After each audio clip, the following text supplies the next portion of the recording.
Hello everybody, my name is Brad Mason. I'm the Pioneer Field Agronomist in Western Illinois. It's April and we finally have favorable soil conditions. However, our weather conditions are less than desirable. We have snow in the forecast, we have cold temperatures all around us, so we start to ask ourselves, what should I be going to do because I have favorable soil conditions?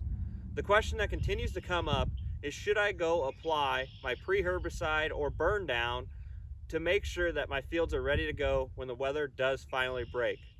When we start talking about that, I wanted to bring in Mr. Andrew Luzum, who's our territory manager for crop protection for Corteva in Western Illinois.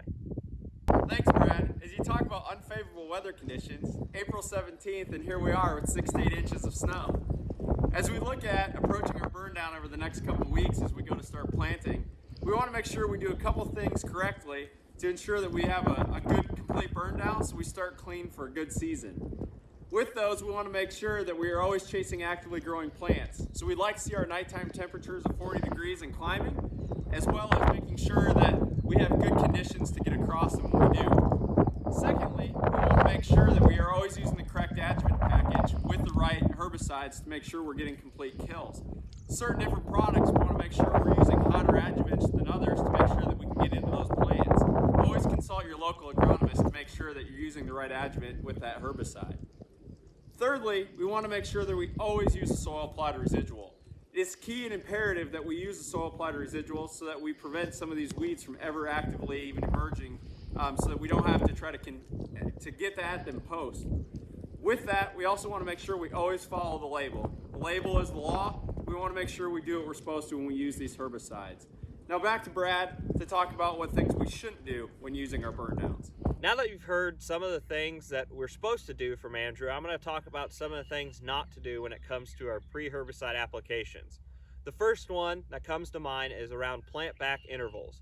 Every spring I get questions of, I just made this application, the plant back interval is, let's just say 10 or 14 days or 7 days, can I go back and plant tomorrow? The answer is always no. Those plant back intervals are on the label for a reason. We need to make sure we're doing the right thing, we're making the right applications, and we're setting that seed up for success when we go plant it. So make sure we're monitoring plant back intervals and we're not abusing the systems to possibly hurt the germination or the growth of those seedlings that we're going to put into this field. The other thing that comes to mind would be the size of the weed. It's very easy to see fields start to green up and then we say, you know what, I'm going to wait on that herbicide application.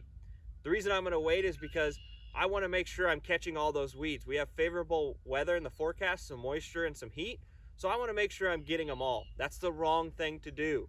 We need to make sure we're mixing up our herbicide applications, we're getting the right modes of actions in there to make sure we're getting some soil residual, as well as we're burning down what is currently out there. The last thing that comes to mind is, do not overuse modes of action.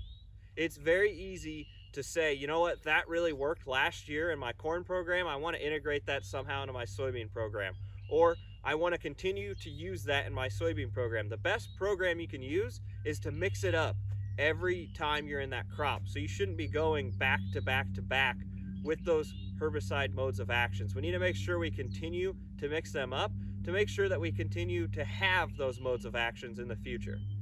Thank you all for watching and have a very safe planting season. That concludes this Pioneer Agronomy video podcast. Visit our page on pioneer.com and follow us on Twitter and Facebook for more agronomy insights.